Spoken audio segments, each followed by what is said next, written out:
Welcome to పూరాలుక్. ప్రముఖ నటి anchor Anasuya Bharadwaj కు బిగ్ షాక్ తగిలింది. హిందూ మతంపై అనుచిత వ్యాఖ్యలు చేశారంటూ ఆమెపై హైదరాబాద్ లోని బోరబండ పోలీస్ స్టేషన్ లో బీజేపీ నాయకులు కేసు నమోదు చేశారు. సోషల్ మీడియాలో జై శ్రీరామ్ ముసుగులో కొందరు దాడులకు దిగుతున్నారంటూ అనసూయ ఇటీవల చేసిన వ్యాఖ్యలు తీవ్ర దుమారాన్ని రేపాయి. మేము ఈవిడ చేసినటువంటి వ్యాఖ్యలు ఏవైతే ఉన్నాయో ఆ వ్యాఖ్యలను ఏ విధంగా చూస్తున్నామనంటే, ఒక లెఫ్టిస్ట్ భావజాలం కలిగినటువంటి వ్యక్తి కావచ్చు, ఒక కాంగ్రెసీ భావజాలం కలిగినటువంటి ఒక వ్యక్తి కావచ్చు. ఎందుకనంటే ఈవిడ అనసూయ అనేసి ఎవరైతే యాక్ట్రెస్ ఉన్నాదో ఆవిడ యొక్క తండ్రి వచ్చేసి కాంగ్రెస్ కు సంబంధించినటువంటి వ్యక్తి. కాంగ్రెస్ అనేది హిందువుల మనోభావాలతోటి ఎప్పుడు ఆటలాడుతూనే ఉంటుంది. అది మనం కొత్తగా చెప్పాల్సిన అవసరం లేదు. కాకపోతే ఈవిడ మీద మొన్నటి వరకు ఎటువంటి గౌరవం ఉండేది అంటే, రజాకార్ అనే సినిమాలో ఒక పాట ఉంటది. ఆ పాటతో బాగా వైరల్ అయింది ఈవిడ. సో ఎంతో జాతీయవాది, ఎంతో హిందుత్వవాది అనే విధంగా ఇక్కడ ఉన్నటువంటి జాతీయవాదులు కావచ్చు, హిందుత్వవాదులు కావచ్చు, ఫేస్బుక్ లో ఎవరైతే కీబోర్డ్ వారియర్స్ కావచ్చు, వీళ్ళందరూ కూడా ఆవిడను హైలైట్ చేసినటువంటి సందర్భం. అయితే సీన్ కట్ చేస్తే ఇక్కడ జరిగినటువంటి విషయం ఏంటంటే, సెలబ్రిటీలలో ఉన్నటువంటి హిందుత్వవాదం ఎంత, సెలబ్రిటీలలో ఉన్నటువంటి జాతీయవాదం ఎంత అనేది మనం ఫిల్టర్ అవుట్ చేయాల్సిన అవసరం ఉంది. ఇవాళ ఒక వాదం అనేది ఊపందుకున్న సందర్భంలో దాన్ని క్యాష్ చేసుకోవడానికి వీళ్ళు ఎత్తుకున్నటువంటి సందర్భాలే కనిపిస్తున్నాయి తప్ప, వీళ్ళకు మనసా వాచా కర్మన నిజంగా హిందుత్వవాదమో లేకపోతే జాతీయవాదం వీళ్ళకు ఉన్నదా అనేది క్వశ్చన్ వేసుకోవాలి. ఎవరికి నేను ఈ విషయం చెప్తున్నానంటే, ఎవరైతే జాతీయవాదులు హిందుత్వవాదులు ఉన్నారో వాళ్ళకి ఈ విషయం చెప్తున్నాను. ఎందుకనంటే ప్రతి ఒక్కరిని మీరు జాతీయవాదులు హిందుత్వవాదులు అని అనుకోవాల్సిన అవసరం లేదు. ఎందుకనంటే వీళ్ళందరూ కూడా భ్రమింపజేస్తారు మిమ్మల్ని. ఇవాళ హిందుత్వం అనేది హైజాకింగ్ కు గురి కాబడుతోంది. అందులో భాగంగానే వీళ్ళందరూ కూడా ఇటువంటి నటనలు చేస్తారు. వీళ్ళల్లో నిజంగా హిందుత్వవాదులు ఎవరు అనేది కనుక్కోవాల్సిన అవసరం హిందుత్వవాదులకు ఉంది, జాతీయవాదులకు ఉన్నది. ఇప్పుడు అనసూయ చేసిన వ్యాఖ్యలు ఏవైతే ఉన్నాయో వాటిని సమర్థించుకుంటూ మరికొన్ని వ్యాఖ్యలు చేశారు. ఆమె నినాదాలు చేయడం ముఖ్యం కాదు, మనుషులకు ప్రవర్తన నైతికత ముఖ్యం అంటూ కూడా కొన్ని కామెంట్స్ చేశారు. మరి దీనిపై ఏమంటారు? ఒకటండి, ఇవాళ జై శ్రీరామ్ అనేటువంటి నినాదము పలకరింపుగా కూడా హిందువులము చేసుకున్నటువంటి సందర్భం. ఎప్పటి నుంచో రామ్ రామ్ అనేది మనకు హైదరాబాద్ లో చూసుకోవచ్చు, లేకపోతే తెలంగాణ ప్రాంతంలో చూసుకోవచ్చు, టోటల్ దేశంలో కూడా పలకరింపుకు మనం రామ్ రాము, జై శ్రీరామ్ ఇవన్నీ మనం మాట్లాడుతుంటాం. ఇప్పుడు ఇదే అనసూయ అనే ఆవిడ ఏ ఇస్లాం గురించో ఏ క్రైస్తవం గురించో మాటలు మాట్లాడింటే ఈ పాటికి ఆ క్రైస్తవ సంఘాలు కావచ్చు, ఇస్లామిక సంఘాలు కావచ్చు రోడ్డు మీదకి వచ్చి ఈవిడను ఏ విధంగా అనేవాళ్ళో మనం కొత్తగా చెప్పనక్కర్లేదు.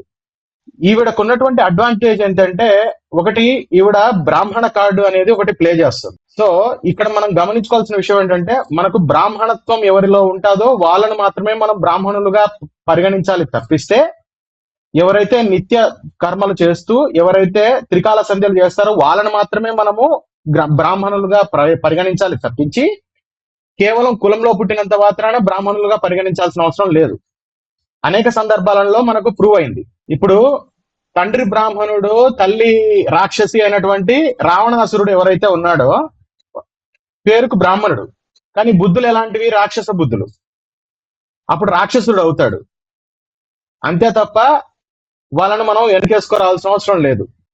సో ఇటువంటి పరిస్థితులు కూడా ఇక్కడ తలెత్తుతున్నాయి.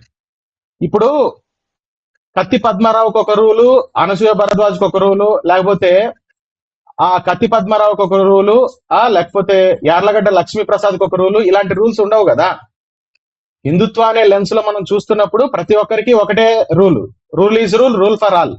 మీరు మా స్వాభిమానం జోలికి రావద్దు, మా దేవి దేవతల జోలికి రావద్దు, మా హిందుత్వ నినాదాలను మీరు ఎలా పడితే అలా మాట్లాడతాము అని అంటే మేము మీకు తగిన రీతిలో బుద్ధి చెప్తామని హిందువులు ఇప్పుడు సిద్ధమయ్యారు.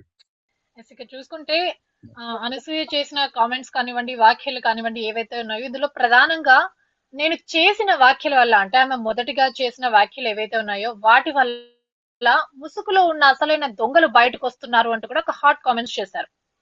సో ఈ ముసుగులో ఉన్న దొంగలు అనడానికి దీన్ని ఎలా చూడాలంటారు? అదేనండి, నోటికి అడ్డు అదుపు లేకుండా ఏది పడితే అది వీళ్ళు మాట్లాడుతున్నారంటే దానికి కారణం ఏంటంటే హిందువులు ఇంకా నిద్రపోతున్నారని అర్థం. హిందువులు నిజంగా మేల్కొని ఉంటే ఈ పాటికి అనసూయ భరద్వాజ్ కు తగిన బుద్ధి చెప్పేవాళ్ళు. కాబట్టి హిందువులు ఇంకా నిద్రపోతూనే ఉన్నారు చాలా మంది, వాళ్ళు మేల్కొనాలి.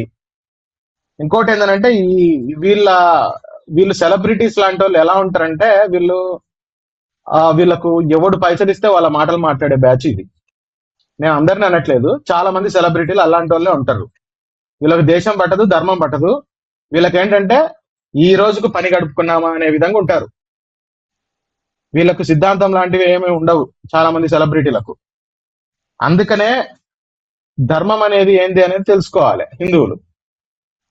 ఇప్పుడు ఫాలోయర్లు ఉన్నంత మాత్రాన, లేకపోతే సబ్స్క్రైబర్లు ఉన్నంత మాత్రాన, లైకులు ఉన్నంత మాత్రాన, ఆహా ఊహో అంటూ పొగిడినంత మాత్రాన వాళ్ళు చెప్పేటటువంటి విషయము అది వాస్తవం అయిపోదు. అదేవిధంగా వాళ్ళు మాట్లాడే మాటలు నిజాలైపోవు. అంటే ఇక్కడ వేలం వెర్రి అనేది ఒకటి ఉంది. ఫస్ట్ ఆ వేలం వెర్రిలో నుంచి హిందువులు అనే వాళ్ళు బయటికి రావాలి. ఆల్రెడీ వస్తున్నారు. అనసూయ భరద్వాజ్కు ఎటువంటి రీతిలో జవాబు ఇవ్వాలనో సోషల్ మీడియా వేదికగా చాలా మంది జవాబులు ఇస్తున్నారు. అదేవిధంగా న్యాయబద్ధంగా వాళ్ళు ఎదుర్కోవడానికి కూడా సిద్ధంగా ఉన్నారు. అయితే ఇక్కడ వచ్చిన విషయం ఏంటంటే, అనసూయ భరద్వాజ్కు ఇప్పుడు కనుక సరైన శిక్ష వేయకపోతే అది ఖచ్చితంగా రాష్ట్ర ప్రభుత్వం తప్పు అవుతుంది. ఎందుకంటే రాష్ట్రంలో ఉండేది కాంగ్రెస్ ప్రభుత్వం. కాంగ్రెస్ యొక్క విధి విధానాలన్నీ హిందూ వ్యతిరేక విధానాలు. మొన్న సీఎం ఏమని చెప్తున్నాడు ఆయన, కాంగ్రెస్ అంటే హిందువుల పార్టీ కాదు అనే విధంగా, అది ఈ వేరే మతం వాళ్ళ పార్టీ అనే విధంగా ఆయన నోటి నుంచి వ్యాఖ్యలు వచ్చినాయి. మీరు కూడా చూసే ఉండొచ్చు. సో అంటే ఇక్కడ తెలంగాణలో హిందూ వ్యతిరేక పాలన నడుస్తున్నది. అందుకు కాబట్టే వీళ్ళు యథేచ్ఛగా హిందువులకు సంబంధించిన విషయాలు కానీ, సనాతన ధర్మానికి సంబంధించినటువంటి విషయాలు కానీ కావాలని వీళ్ళకు ఆట విడుపులాగా ఎలా పడితే అలా మాట్లాడుతున్నారు. సో ఇది మనం గమనించుకోవాలి. ఇంకొకటి ఏంటంటే, కేవలం జాతీయవాద సినిమాలలో నటించినంత మాత్రాన వాళ్ళని జాతీయవాదులుగా మీరు భుజాల మొయ్యొద్దు, వాళ్ళని జోకద్దు, వాళ్ళను నెత్తిన పెట్టుకోవద్దు. ఎందుకంటే వాళ్ళలో నిజంగా జాతీయవాదం ఉందా, నిజంగా హిందుత్వవాదం ఉందా, ఇది కనుక్కోవాలి. ఇది మనం తెలుసుకోనంత వరకు వాళ్ళని ఎవరిని మోయొద్దు. ఎందుకంటే వ్యక్తి పూజ చేయొద్దు. ఇక్కడ వ్యక్తి పూజతోటే మెయిన్ స్టార్ట్ అయింది. ఇప్పుడు అనసూయ భరద్వాజ్కు ఆ రజాకర్ అనే మూవీలో నటించిన తర్వాత ఆవిడ ఫాలోయర్లు దాదాపు ఒక 40,000 మంది 50,000 మంది పెరిగినారు. అంటే జస్ట్ ఆ తరుణంలో అంటే జాతివాదులు హిందుత్వవాదులు ఆవిడను వెనకేసుకొని వచ్చారు, ఆవిడకు అండగా నిలబడినారు. ఈవిడ రజాకార్ మూవీలో నటించినందుకు గాను కొంతమంది విదేశీ మతాల అవలంబికులు ఎవరైతే ఉన్నారో వాళ్ళు ఈవిడని ఎలా పడితే అలా ట్రోల్ చేసినటువంటి సందర్భంలో కూడా జాతీయవాదులు హిందుత్వవాదులు ఆవిడకు అండగా నిలబడినారు. ఈ విషయం ఆవిడ మర్చిపోయి మాట్లాడుతుందేమో, అర్థం కావట్లేదు.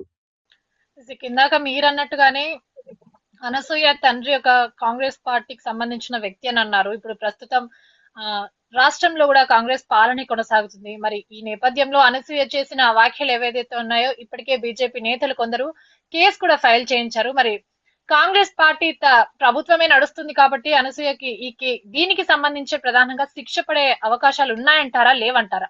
ఇప్పుడు లీగల్ ఆస్పెక్ట్ లో తీసుకుంటే అండి,